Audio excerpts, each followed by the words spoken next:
దేశంలో సంక్షేమ పథకాలకు సంబంధించి ఈరోజు సుప్రీంకోర్టు ద్విసభ్య ధర్మాసనం కొన్ని సంచలనమైన వ్యాఖ్యలు చేసింది. పట్టణాల్లో నిరాశ్రయులకు ఆశ్రయం కల్పించాలి అనే ఒక పిటిషన్ను విచారించినటువంటి సుప్రీంకోర్టు ద్విసభ్య ధర్మాసనం జస్టిస్ గవాయ్, జస్టిస్ జోష్లతో కూడినటువంటి ద్విసభ్య ధర్మాసనం ఈ సందర్భంగా సంక్షేమ పథకాల మీద కొన్ని కీలకమైనటువంటి వ్యాఖ్యలు చేసింది. సంక్షేమ పథకాల పేరుతో ప్రజలు పరాన్న జీవులుగా బ్రతుకుతూ ఉన్నారు అని, వాళ్ళను సమాజ పురోగతిలో భాగం చేయకుండా పరాన్న జీవుల తరగతి అంటే మరో పరాన్న జీవుల క్లాస్ అంటే పూరు మిడిల్ ఇట్లా అంటారు కదా, అంటే రిచ్ పూరు ఇట్లని అట్లా సపరేట్గా పరాన్న జీవుల బ్యాచ్ అని చెప్పి మరో తరగతిని తయారు చేస్తూ ఉన్నారు అని, వాళ్ళకు ఉచితంగా రేషను ఉచితంగా డబ్బు వచ్చేసరికి వాళ్ళు ఏమీ పనులు చేయడం లేదు అని, ఇది సమాజ పురోగతికి అవరోధంగా మారుతుంది అని చెప్పి సుప్రీంకోర్టు అయితే చాలా సంచలనమైన వ్యాఖ్యలు చేసింది. ఈ సంక్షేమ పథకాల వల్ల సమాజ పురోగతి కుంటుపడే పరిస్థితి వస్తుంది. రాజకీయ పార్టీలు విచ్చలవిడిగా సంక్షేమ పథకాల హామీలు ఇస్తూ ఉన్నాయి. ఏం పని చేయకుండా రేషన్ అందుతుందట, జనాలకి డబ్బు అందుతుందట. ఇంకా రెండు వరకునే వచ్చేసరికి వాళ్ళు పని చేయకుండా పరాన్న జీవులుగా బ్రతికేస్తున్నారు అని. సో నేనైతే గౌరవ సుప్రీంకోర్టు వారు చేసినటువంటి ఈ కామెంట్స్తో పూర్తిగా విభేదిస్తూ ఉన్నా. ఇవి ఏమాత్రము కూడా అంటే నేనైతే అంగీకరించే వ్యాఖ్యలు ఖచ్చితంగా కానే కాదు. ఎందుకని అడ్డదిడ్డమైన హామీలు ఇచ్చి ప్రజలను మోసం చేసే విధంగా హామీలు ఇచ్చి ఆ హామీలు అమలు చేయలేని ప్రభుత్వాల మీద, ఆ హామీలు అమలు చేయలేని రాజకీయ పార్టీల మీద ఏవైనా చర్యలు తీసుకునే విధంగా సుప్రీంకోర్టు ఆలోచిస్తే సంతోషం. ప్రజలను మోసం చేసే బాధ తప్పుతుంది అప్పుడు, ప్రజలకు మోసపోయే బాధ తప్పుతుంది అప్పుడు, ప్రజలకు మోసపోయే బాధ తప్పుతుంది అప్పుడు. అటువంటి వాటి మీద కనుక సుప్రీంకోర్టు ఏదైనా కనుక నిర్ణయం తీసుకుంటే అండ్ అదే సమయంలోనే ప్రతి సంక్షేమ పథకాన్ని కూడా మనం ఆ గాడిన కట్టలేము. ఇప్పుడు ఫర్ ఎగ్జాంపుల్ చిన్నపిల్లల్ని కనుక పనికి పంపించి, ఎందుకంటే కుటుంబ పోషణ కోసం ఎన్నో కుటుంబాలు కుటుంబ పోషణ కోసం చిన్నపిల్లల్ని కనుక పనికి పంపించి వాళ్ళ ద్వారా కూడా డబ్బు వస్తే దాని మీద ఆధారపడి బ్రతికే కుటుంబాలు చాలానే ఉన్నాయి.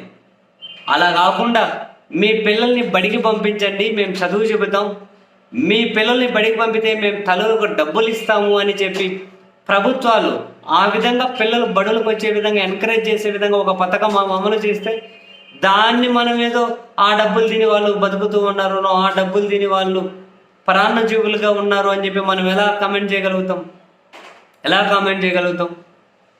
ఒక చిరు వ్యాపారికి 10,000 15,000 డబ్బులు ఇచ్చి నువ్వేదో ఒక ప్రైవేట్ వడ్డీ వ్యాపారి దగ్గరకు పోయి నువ్వు సంపాదించేంత వాళ్ళకి కట్టకుండా, అదిగో ప్రభుత్వం నీకు డబ్బులు ఇస్తుంది, నువ్వేదైనా పని చేసుకో, తిరిగి మళ్ళీ కావాలంటే నువ్వు ప్రభుత్వానికి వడ్డీ లేకుండా కడు అని చెప్పి వాళ్ళకి డబ్బులు ఇస్తే అది వాళ్ళు పరాన్న జీవులుగా బ్రతకడానికి ఎట్లాది మనం అలా అనగలుగుతాం?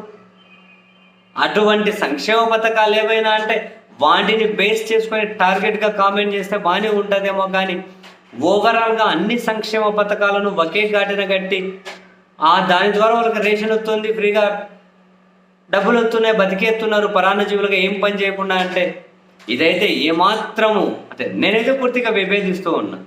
సమర్థించే వాళ్ళంటే సమర్థించవచ్చు, ఆ సమర్థించే రైట్ ఎవరికైనా ఉంటుంది. సుప్రీంకోర్టు వ్యాఖ్యలతో విభేదించే రైట్ కూడా ఎవరికైనా ఉంటుంది. అందులో అయితే నో డౌట్ సమర్థించవచ్చు లేదా విభేదించవచ్చు, ఆ రైట్ ఎవరికైనా ఉంటుంది. బట్ నేనైతే 100% డినై చేస్తూ ఉన్నాను. ఈ వ్యాఖ్యలు కరెక్ట్ ఖచ్చితంగా కాదు. వేల కోట్ల రూపాయలు బ్యాంకుల దగ్గర నుంచి సొమ్ము తీసుకొని పారిశ్రామికవేత్తలు వేవ్ ఆఫ్ పేరుతో వడ్డీల వాళ్ళు తీసుకున్న అప్పుల మాఫీ పేరుతో వాళ్ళకు వేల లక్షల కోట్లు వాళ్ళకు ప్రయోజనం కల్పిస్తున్నటువంటి ఇదే దేశంలో ఇదే ప్రభుత్వాలు ప్రజలకు సంక్షేమ పథకం రూపంలో వాళ్ళ బతుకు తెరువు కాసింత ఆసరాగా కల్పిస్తే దాని ద్వారానే వాళ్ళు పరాన్న జీవులుగా బ్రతుకుతారు అని కామెంట్ చేస్తే కరెక్ట్ కాదు. ప్రజలను మోసం చేసి మోసపూరితమైన హామీలు ఇచ్చి అధికారంలోకి వచ్చిన పార్టీల మీద చర్యలు తీసుకోవచ్చు. వాళ్ళ హామీలు అమలు చేయలేని పార్టీల మీద చర్యలు తీసుకోవచ్చు. మేము అధికారంలోకి వస్తే మీకు మంది ఇస్తాం, డ్రగ్స్ ఇస్తాం, ఇంకొకటి ఇస్తామని చెప్పి ఇలా చెత్త హామీలు ఇచ్చే వాళ్ళ మీద చర్యలు తీసుకోవచ్చు. అటువంటివి కంట్రోల్ చేయించాము.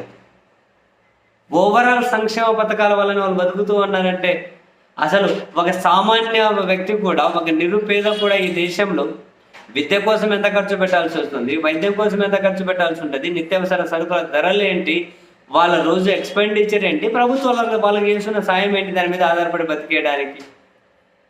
అందుకనే విభేదిస్తున్నా. కాదుకూడదు, సంక్షేమ పథకాలు మూసే ఉండొద్దు అంటే మరి ఈ దేశంలో వాళ్ళకి ఏదైనా ఉపాధి కల్పించే విధంగా ప్రభుత్వాలు ముందుకు రమ్మని చెప్పండి. ఉపాధి కల్పించకుండా, వాళ్ళకేవి పని చేయడం కోసం అవకాశం లేకుండా, వాళ్ళకు పని చేయడానికి అవకాశం లేదు. ప్రభుత్వం ఏమో ఆసరా కల్పించొద్దు అంటారు, ప్రభుత్వం ఏమో వాళ్ళకి కనీస సహకారం అందించొద్దు అంటారు. మరి వాళ్ళు ఏం చేయాలి? 3 పూట్ల తిండి తినడానికి కష్టాలై, పౌష్టికాహార లోపంతో నానా ఇబ్బందులు, కష్టాలు వాళ్ళు పడి బతకాలా? మనం ఎలా అంగీకరించగలుగుతాం ఆ స్టేట్మెంట్ని? ఆ వ్యాఖ్యలను గౌరవ సుప్రీంకోర్టు వ్యాఖ్యలను మనం ఏ విధంగా సమర్థించగలుగుతాం? పని చూపెట్టండి. ఏం సంక్షేమం అక్కర్లేదు. క్వాలిటీతో ప్రభుత్వ విద్య ప్రొవైడ్ చేయండి, క్వాలిటీతో వైద్యం అందించండి. ఏం సంక్షేమ పథకాలు అవసరం లేదు. క్వాలిటీ విద్య ఇవ్వండి, క్వాలిటీ వైద్యం అందించండి. వాళ్ళు పని చేయడం కోసం పని చూపించండి, క్రియేట్ చేయండి. అప్పుడు సంక్షేమ పథకాల గురించి మాట్లాడొద్దు అంటే అర్థం ఉంటుంది. కానీ ఇటువంటివి ఏమీ లేకుండా, ఉపాధి లేకుండా, పనులు లేకుండా, ఉద్యోగ కల్పన లేకుండా వాళ్ళకు మాత్రం ప్రభుత్వం ఎలాంటి సహకారం అందించవద్దు అంటే కుదురుతుందా? సమాజ పురోగతిలో వాళ్ళను భాగం చేయాలి, కింది స్థాయి వర్గాలంటే అవును చేయాలి. వాళ్ళకని గౌరవంగా జీవించే అవకాశం కావాలి కదా. ఆ గౌరవంగా జీవించే అవకాశాన్ని ప్రభుత్వాలే కల్పించాలి కదా.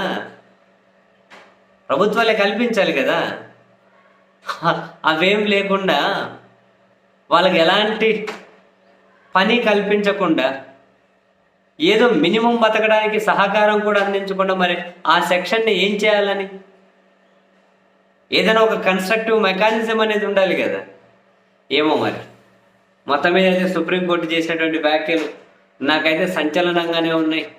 దేశవ్యాప్తంగా ఈ తాజా కమెంట్స్ మీద అయితే పెద్ద ఎత్తున చర్చ అయితే జరుగుతుంది. ఎవరి అభిప్రాయాలు వాళ్ళు చెబుతూ ఉన్నారు. అందులో భాగంగా మన అభిప్రాయం కూడా మనం చెప్పాం.